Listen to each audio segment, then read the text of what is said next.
I have a couple of very early childhood memories that didn't make sense at the time. So I held on to the memory and asked about them later. The first was in the nursery at church. There were some white rocking horses, and I remember rocking on one.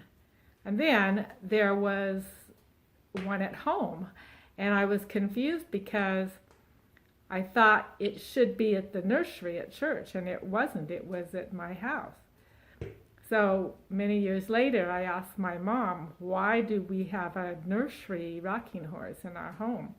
And she explained that when I was in the nursery, I wouldn't get off of that rocking horse. And so the man who made them for the nursery made one just for me. And so that's why we had one at home. The second one was when I was sitting in a meeting. It wasn't in a church meeting where I recognized the place, but I remember everyone laughing, and I recalled the words that had caused the laughter. The words were, we had been thinking about calling this the orange peel steak. Of course, that made no sense to me. I didn't know the context.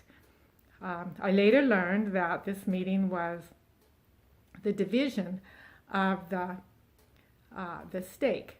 It was held in the Riverside County Municipal Auditorium, and I asked my mom about it later, and she said that was the meeting where they divided the orange steak from the Mount Rubidoux steak, and the new steak president of the orange steak was President Peel, and that's why they jokingly said they had been thinking about calling it the orange peel steak.